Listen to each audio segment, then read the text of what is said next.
Hello and welcome. It is 6 o'clock and it is the 6 o'clock club. I am Andy from Twisted Narrative, and right above me, boom, boom, boom, we have our regular co-host, Kristian. Hello, Hello, Kristian. everybody. So we were just chatting off air about days that I've been really busy, and you've had a very sort of bitty day as well. So Yeah, meetings, lots of meetings. yeah, which I suppose makes the world go round. But we're not here to talk about work. We're here about to talk about fun and games. And I had a blast last night. Oh, what We were you were, doing? yeah, I was playing a game with you. Oh, yeah. Yeah. No, it was super good. I'm just going to call the graphic up. There we go. Last night was Tuesday night. We played Vampire the Masquerade. We had Mm. Andrew, Elsa, Rachel, and Kristian. Um, a lot of lore and plot came out last night. A lot, again, very, very thanks to Andrew for kind of recognising it. Yeah, Um, yeah. Andrew is a font of vampire lore, yeah, and I'm really grateful to him for sharing it yeah, because I know none of it, yeah. absolutely none of it. But I'm more than interested to know about it. The thing is that it would come out at some point, but Mm. it's actually really nice for me to have someone who knows it and sees all of the research and all of the ties and everything that I've carefully weaved together. Um, You don't just do what I do and wait for a player to say something that's clever and go, "Of course, that's what I did," because well, that's what I mean. not at all. No. I mean, sometimes yes, sometimes players have great ideas, and I'm more than happy to weave that in. Mm. But But with the way this is all interconnected, no, it seems a lot of effort's gone into this. yeah, and I love it. I love this research, and as you know, and as my Call of Cthulhu players know that play, especially in the modern games that I run, I do a lot of real world research as well. I tie it into Google Maps. I mean, Mm. Yeah. you've seen this in the game when I've gone so and so in Albany, and you go, what? Yeah, here's the Google Map reference. We'll go and have a look. You go, kind of Mm. go, you go, Yep. wow, that is horrible. It's Yep. like, yeah, I've trawled, trawled for places that just are right. It's kind of almost feels like I'm a location director for a movie, and I'm kind of, searching for Yeah. appropriate Yeah. places. Or It's inappropriate places. yeah, absolutely. It's great fun, but I think it can make games sort of come alive. Mm. Yeah, which is a little ironic considering you're vampires. Um, and I think for me, sort of in writing them, it helps me ground it. I can Mm. imagine the place a lot more, and it's not just kind of, blah, blah, blah. It's this, and you don't really care about it. You can kind of Yeah. see it and sort of imagine it and everything else. So um, it was great fun. I don't want to say you, you potentially dodged 2 points of You very, did. very well jeopardy last night, Yeah. which was thrilling because at any moment you could have gone, oh, well, we're gonna do this. Um, Yeah. Let's uh, go down into the basement where there's strange rituals happening. There's lots of whispering. Let's go down into the danger basement where yeah, none of us are really very good at fighting except for the priest. yeah, No, no. So we dodged that one, and then we found out a little later that we're planning an art heist, yeah, but we were hoping to avert that, not do the art heist by having a contacting the artist and saying, "Hey, would you sell it to us, please?" Well, it turns out the artist was a member of the First Inquisition, or at least was raised by members of the First Inquisition, mm, who are not very nice to vampires. And we were going to call them up or go straight in there and say, "Hey, can you sell it to us?" And we would have ended up with stakes through the heart, and it would have been one way trip to the final death. yeah. I mean, literally a training center. One Mm. kindred died accidentally because you pointed him in the direction of it. Hey, Um, hey, hey, hey. Gaspar did that, yeah, not yeah. me. But it was fascinating, and you've almost now taken a holiday because you've gone there, gone. Well, we can't really do Oh, this. yeah, We're we're in now Chicago. Chicago, Yeah. yeah. Um, so I'm very interested to see what you as a coterie do. You're a guest of the prince. I mean, even that is, when the prince welcomes you with open arms. It's a sign that you need to get out Yeah, immediately. it's like, You thank you, but no thank you. Well, you We'll just are leave. welcome here for as long as you like, as long as you like. Yes. Hopefully that's short. There's the door. I'm sure we'll chuff it up somehow.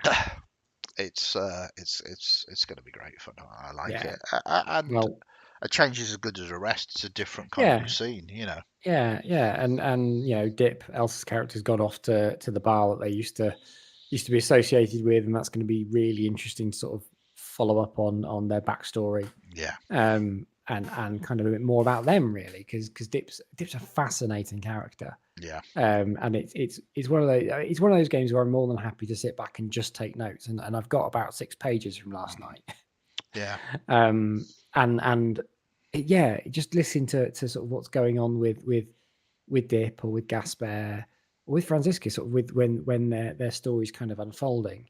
But yeah, it's still coming together. yeah, I did try and draw it all out, but I still haven't got half the things on there that have happened and half the threads on there just yet. yeah. And I'm finding it difficult to connect everything together without needing a 4D space. Well, that's what I like about Vampire the Masquerade. It has these extra dimensions to it. Mm, But I genuinely hope you enjoyed the game. I say I love it. I really enjoyed it. It was really Yeah, nice to see some of these things because as a game master or a keeper or a storyteller, you can get quite excited about certain locations, and yeah, it's like, oh, they've had this information and they're just not going there. Oh, they're yeah. going there. This is amazing. Yeah, I've had something similar in my Shadowrun game that I run on Thursdays, and I can quite safely say this because my players, except for Rachel, don't. I know they don't watch the 6 o'clock club regularly Hmm. because they're normally working, um, and I've got this conspiracy with loads of different companies, and they're all sort of feeding into this one big shadow corporation that's new, Yeah, and it's trying to start a runner war. So they've been stealing all this corporation's been stealing loads of fixers address books essentially to find out about runners and find out which ones are working primarily for corps and which ones don't, and then they're going to start pitting everyone against each other. And this has been something that's been going on for the last kind of 6 months with all yeah, these dribs and drabs and investigating these different companies. And last session it finally clicked for one of them that this was all one big thing yeah, and what they were trying to do. And I was like, yeah. yes, It's yes, nice, and it's a nice payoff when it all does sort of come yeah. together. Absolutely. Well, as I say, I love this game, and I hope Mm. you guys do as well. I think Oh we're gonna. yes. Well, I wouldn't play every week if I No, didn't no, enjoy it. no, indeed. So, with last night's game spoken about, it's time to talk about tonight. Tonight, we're doing something a little different again. Rather than doing an actual play live streamed, we're going to pre-record it. So at 7 o'clock, we're assembling a group of players. We've got 4 players. Who's in this Um, one? it's a good question. We have Brian, we have Felicity, we have Malcolm, and we have Kyle. So Kyle in the chat, Kyle. yeah. And what's interesting is none of them have ever played together. Oh, I've known that's all of them for yeah. quite a long time, um, and they're great players, great people, but Mm, they've never played in a game. I don't even know together. whether yeah, I don't even know Yeah. if they know each other, which I'm Oh, assuming not. So what we're going to do tonight is we're going to pre-record not just the actual play, but pre-record a session 0. yes. That sounds really good. I mean, what are some of the technical challenges you've got to get over for this, then, Andy? Sorry, what do you mean by technical? I mean, you're So, talking I about. mean, what have you got going through your head right now? You know, All right. making sure, what because for the 6 o'clock club, you've done all the wonderful graphics and Yeah, things like yeah. that. What are you doing to prepare for it? What have you done to prepare for it so Well, far? as you can see now, I've done a graphic. This is about everything, so everything's revolving around this graphic that I've The dodgy created. beholder. Yeah. What I've basically done is, for those of you who have seen my daily now Shadowdark chat videos, they're quite short, between 5 and 10 minutes. I've got a layout that is similar to this, but with a different color scheme, because I want to keep this kind of layout, but I want to change it for different types of game. Yeah. Um, it's probably bad branding because you should have, I don't know, a brand color perhaps, but we've got that I fantastic have black. logo. Yeah, we've got the fantastic logo there that Elsa did for us, and that's kind of our branding. Um, so it's very much a black and sort of dark crimson sort of layout. The if you've seen the Shadow Dark chat videos, you know what I'm talking about. But I've rejigged that so that we can get everybody's camera view on, and Very the good. center the center will be, if it works, will be sort of streaming the Fantasy Grounds Unity. I was going to wonder about that because you're playing it in Fantasy Grounds, aren't you? Yeah, now there's a method to my madness here. Hmm. We could have easily just done Theatre of the Mind. But the whole premise of Shadow Dark is you are in the dark, you have a torch, the torch burns for an hour. If you don't have any more torches, you are in the dark. None of the races, none of the playable ancestries have dark vision. Yeah, Um, rightly uh, so. so, yeah, everything suddenly becomes really dangerous. So you're kind of resource managing. And to be honest, in one shots, in a sort of small plays, you know, unless something really bad happens, you should have enough torches. So Yeah, it's quite a nice mechanic, but I can only really seeing it being a real issue if you're in like a mega dungeon or you've delved deep yeah, and you need to get back and get supplies and you haven't timed it right. Or of course there's the, I'm not going to do this tonight, there's the classic of you enter a place and suddenly it locks down, whether it's a yeah, collapse or the doors kind of lock shut or whatever, and you're trapped and you have to find a new way out. Um, but I'm digressing. The reason why I want to use Fantasy Grounds is it's got line of sight and it's yeah, also got sort of lighting effects. yeah. It's got good mapping tools. Yeah. So I kind of wanted the people that are viewing as well as the players to actually get a sense of what they can really see. And I think that gives a degree of suspense as well as you Yeah. cling into these lights. And again, because the torch only burns for an hour, it's like, do you all stay with one torch lit? Or do you Mm. all four of you light torches and sort of, spread the light? But that's four torches all burning down at the same time. Only one of you can light a torch at once. I've only got one stopwatch. Yeah, yeah, yeah. Well. I mean, there's rules for multiple torches as well, which is Okay. really nice. Just to simplify it, it is a Hmm. game that is designed to do that. And I have got a stopwatch. I've actually got a counter for when they delve into the Ah, dark. I was Uh, going to and ask, but yeah, that's good. That's good. and hopefully that will show up on the stream as well. Mm. So I'm very very excited. So we've done that. Um, I'm all set up for that. I've sent the players information about the smoke because it is going to be a Yes. Tales from the Smoke game. Um, Mm.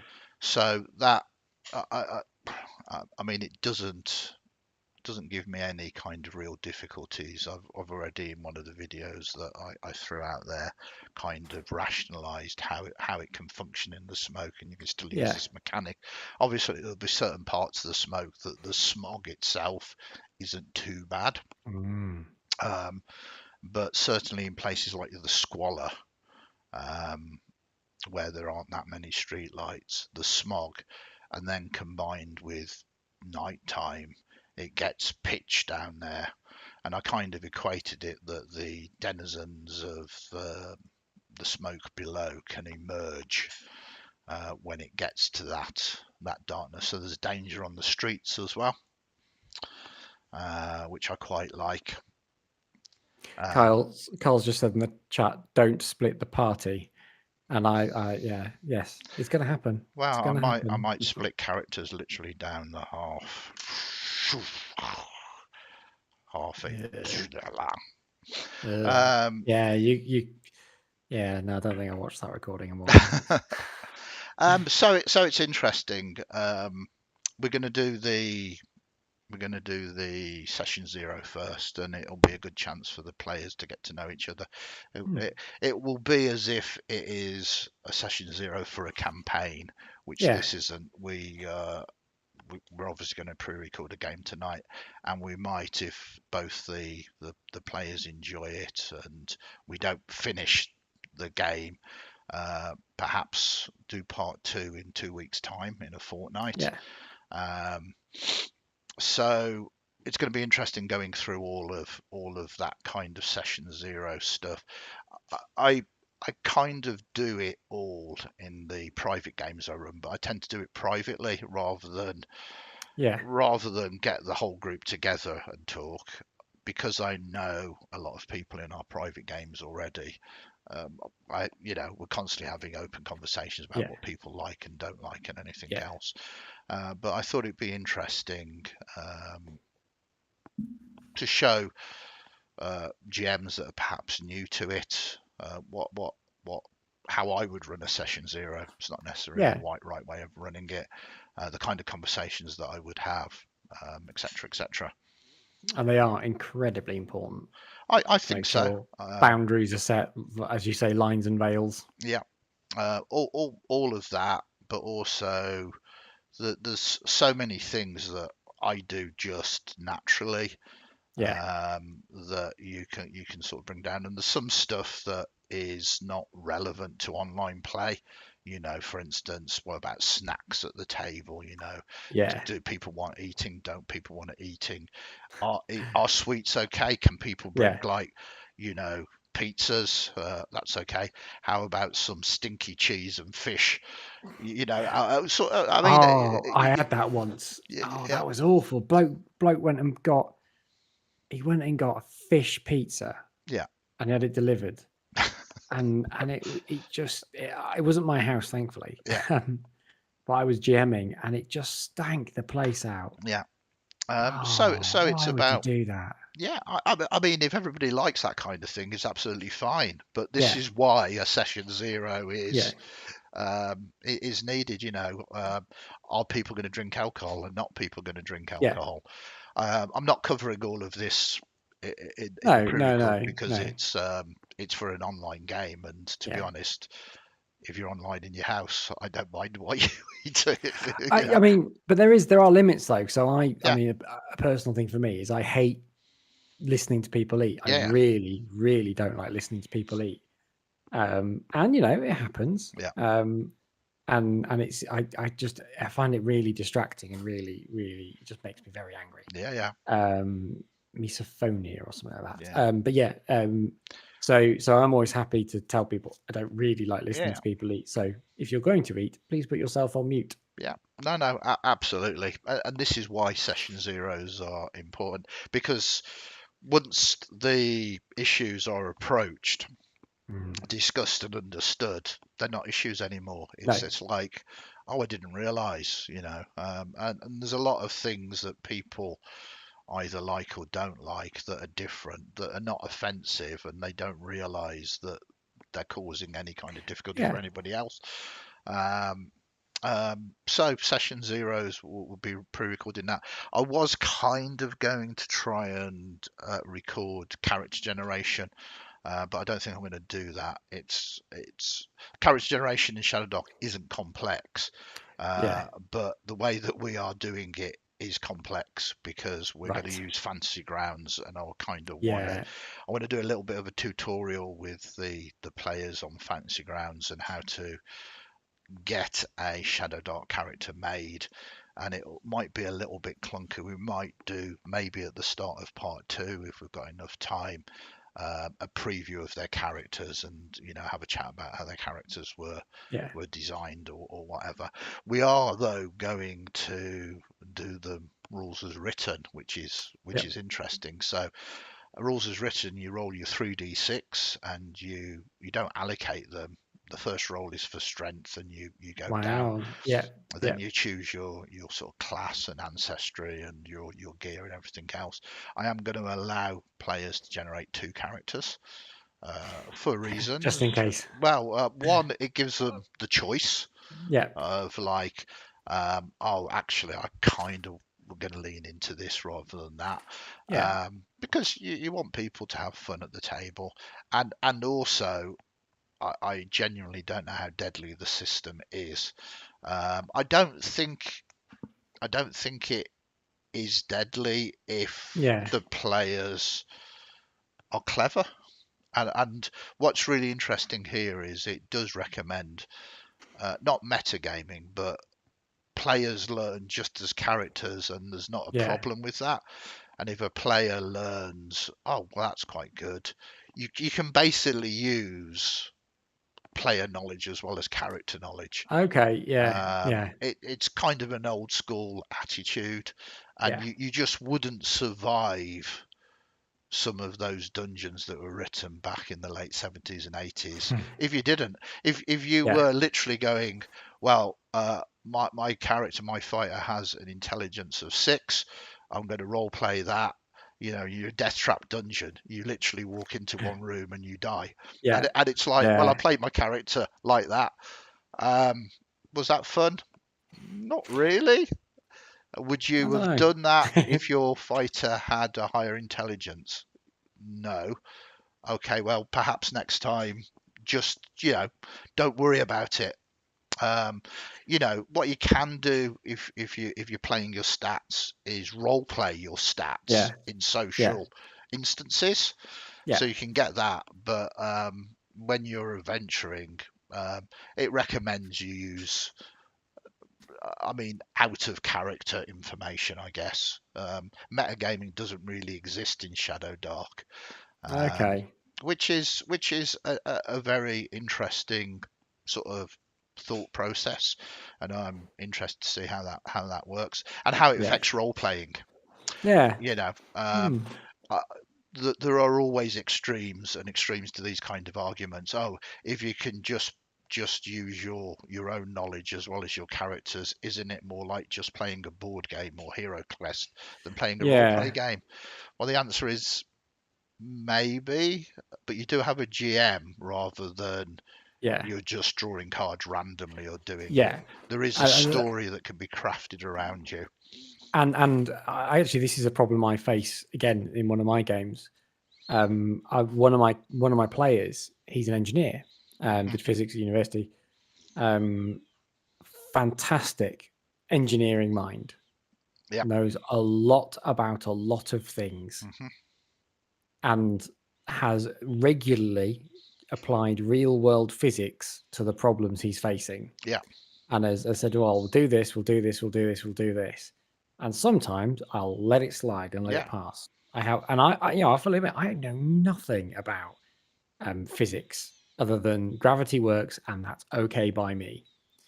But but there are times when I'll say, well, let's try and solve this problem this way and come up with a really difficult physics solution. I'm like, hey, it's a magical setting. Yeah.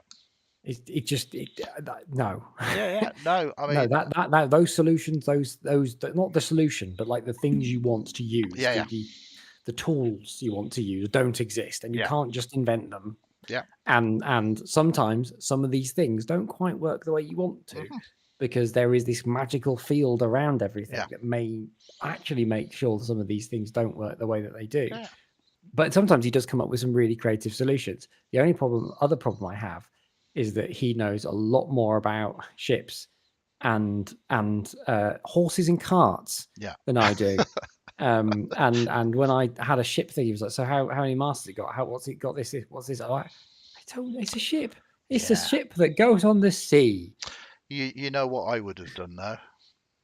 I would Brought have said, Captain Dove and off him a fish yeah. I supper. mean, well, obviously that is always an option, Yeah. but lead into Mm. players' knowledge. I mean, Oh literally yeah, go yeah.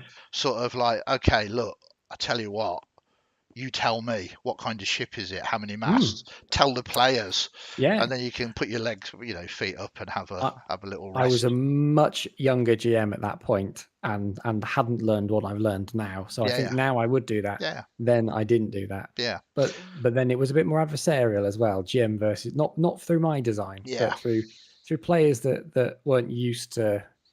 I actually say your style of GMing, Yeah. which is what I've adapted my style of GMing from. That I you know, appreciate that. I don't know it, whether I'm doing it's it right, but well, neither do I. But I mean, we all people grasp in the think shadow dark, don't we?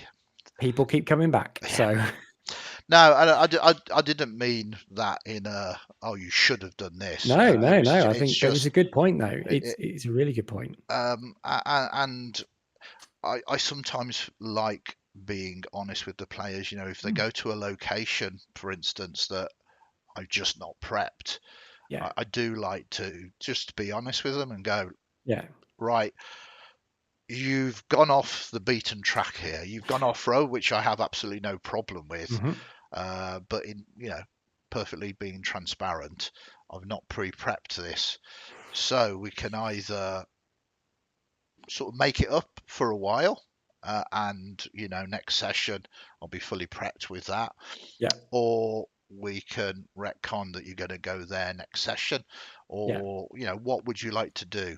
You can tell me about it if you want to go there. What things yeah, should be there, and that cooperative sort of storytelling and transparency means that I think the game is stronger for a situation that you've not prepped for. yeah, yeah. And it works quite well. I've seen you do that as well when players have pulled curveballs and said, I'm going to go to my friend's house. And this particular player may, if they're watching, may recognize this. Yeah. I'm going to go to my friend's house in this village, and it's like, okay, tell me about it, Yeah, because it's your friend. You've been this has there. come out of a bag. So, Well, yeah. yeah, yeah, Um, no, and it's a good technique. It's a really good technique, and I've got again, my players are getting a lot better at it. And also the player that does come up with these inventive solutions now does ask me detailed questions about which part of the car is doing what, and about ships yeah. and things, because he knows I don't know it and he likes to rib me. So those are the players I've got. They're lovely. They're absolutely lovely. Yeah, and again, this is something that I would cover in session zero. Mm, Is like, do you want to have, or rather, how much narrative agency would you mm. like in the game? Do you want me to do this, or would you prefer me to guide you through it? Do you want the game to be linear, or do you want it to be sandboxed? I mean, there's two extremes there, and it's Yeah, kind of which way are you leaning? Do you want it to be combat heavy? Do you want it to be role play heavy? Do you want it to be exploration heavy? What kind of ratio of mixes? Because it's their table as well as yours, and if you are really keen on combat and none of your players are, it's not going to lead to a particularly good experience. yeah, yeah, Um, so I'm hoping that the the session zero that we do tonight is informative rather than yeah, um, particularly useful for the players themselves in this game, yeah, um, because they all know what they're doing. They've role played with me before. Some of them are very familiar with the world of the smoke, some of them not so familiar. Hmm. So it's going to be an interesting one, and obviously it's not a campaign; it's a one or two Yeah. parter really. Yeah. So a lot of the information is irrelevant, especially with it being online as well. Yeah. Well, I'll be looking forward to watching it back when it Yeah, goes up. The only advice I would give is make sure you're recording sound. yeah. I've done a few videos that don't have me recording sound, and it's been painful Mm. to kind Oh, of go, oh, that's a bit of a waste. Yeah, yeah. Kyle's just said, I think it will be my first one. And yes, it's it can be. I certainly think when you're going live, it can sometimes be a bit nerve wracking, even for the GM. When I did Blades in the Dark the other week, it was a little nerve wracking up to the point. And then very quickly, I didn't have YouTube on. I just minimized the window, yeah, and suddenly it just felt like playing a game with my friends. yeah, Um, uh, and yeah, I think that'll be the nice thing about pre-recording it. It'll feel a lot cozier yeah. because I mean, you'll really quickly forget you're being recorded. absolutely. But as long as you've got the rules on whether or not you can swear, Hmm. you know what, that's always a good one to go to start with, especially if you're going to be broadcasting it somewhere, because I don't know how to put the bleeps in. And yeah. Yeah, I mean, one of the things I've got for the session zero, in fact, is if this is a movie, what certificate would it be? And again, that instantly kind of You. sets the, yeah, sets the scene. No, Oh, that's that encounter gone, and that one, and that one. yeah, In fact, we can't even use the front of the book.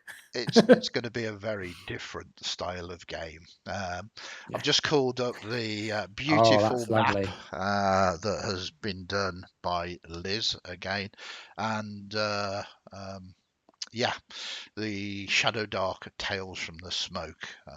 Mm. Recording it tonight, and I've kind So of tell. yeah, go Oh, on. sorry. I No, was gonna no, say, tell me about that map, because actually, I've been meaning to ask you this for ages about the map, about when it was made, and sort of. it was made back when Chimera's open. Liz Hmm. was one of my players, and I saw some of their artwork, and I said, I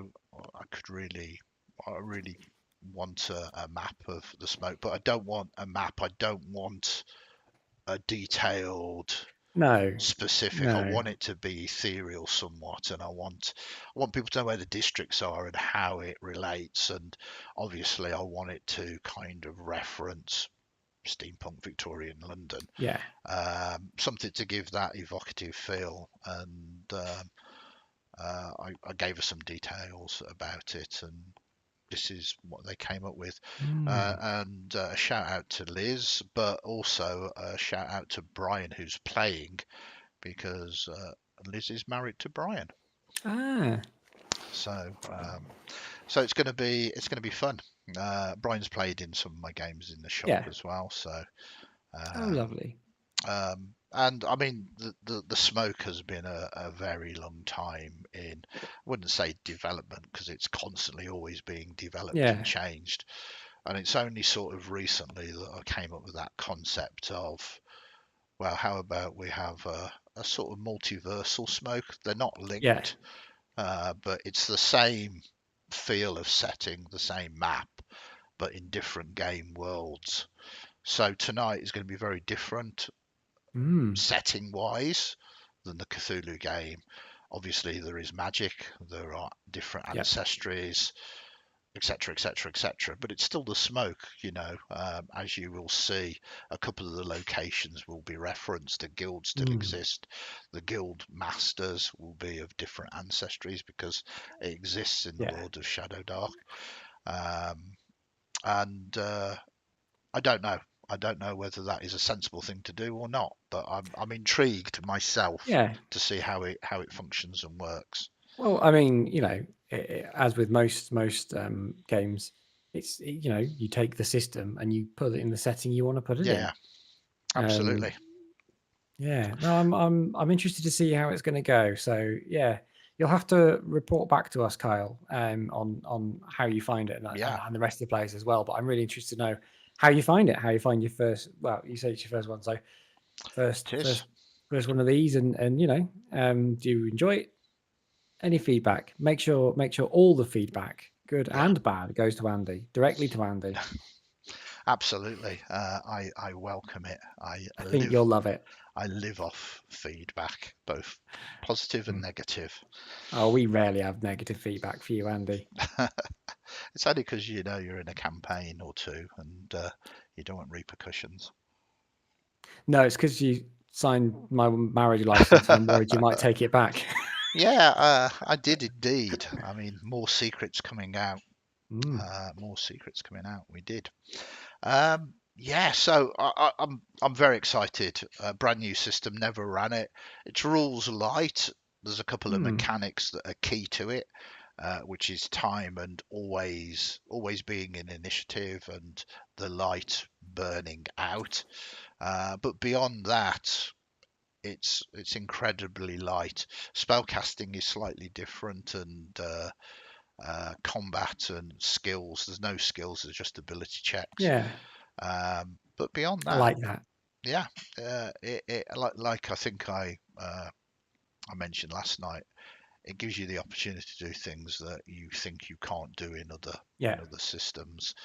I was having a conversation on Twitter today with someone I've known for a long time, a great chap, and he was asking um, about Shadowdark, really, mm. about uh, sort of,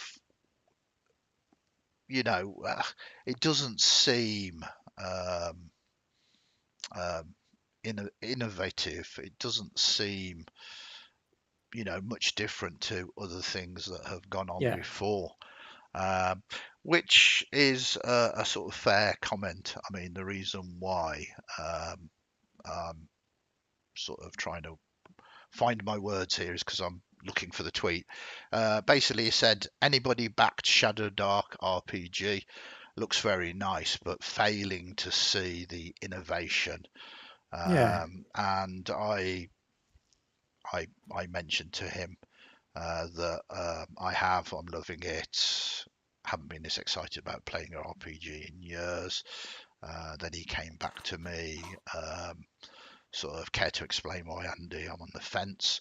And then I sent him a couple of these, which I think has convinced him. The first one was it might not be fully innovative, but for me, it is the feel of games I used to play as a lad, but using all of the best rules which have evolved over the last 50 years. yeah, Also, rules light, so plenty of room for cool creativity too. And then I asked him, have you downloaded the free Kickstarter rules? Then I followed that yeah. up with, sometimes you don't need to reinvent the wheel, just clean it up, remove all of No, the clag, and it yeah, works perfectly. And I yeah. think that is the beauty of it, Well, I mean, realistically. that's what a lot of the innovation, Yeah, yeah. certainly in tech, has been. No one's quite often these things have been done before, but it's when you change it around a little bit, tidy it up a little bit, and then suddenly go, oh yeah, this is much better. And Mm. the iPhone's a good example of that. Yeah, no, absolutely. I think in many ways, if you throw out stuff that is working, um, you cause yourself more difficulties if you're trying to look for Yeah, something that is new. One of the reasons why nobody has really used it is that they probably thought about it, had a look at it, and gone, "Oh, yeah, this this doesn't work so well," you know. no, no, So, but we'll see, mm. because first actual play, both an actual play and actually playing the game tonight. Yeah, yeah, that'll be an interesting one to hear Yep, you talk about it. Obviously, I know you got a guest on tomorrow night yep, we've got from the club. Gary coming up as well, so that is good. I'll get his lead belt sort of scene sort of coming up here. So we've got Gary on tomorrow night, lead belt Mm. arena gaming. Be very interesting sort of chatting about that. And I just seen Kyle in chat mentioned that he would be happy to do a recap and maybe uh, come in and into the club. I mean, he's already in the club because he's in chat, but Yeah, actually, we're all members. yeah, come in live on the stream and chat about it. So that would be awesome as well. Okay, well, I think we're coming to the end. It's been an interesting chat, not just about the Shadowdark thing, but about sort of session zeros and Yeah, why they're important, which is why I love our conversations. You know, they sort of go meander everywhere. around, but are And still appropriate.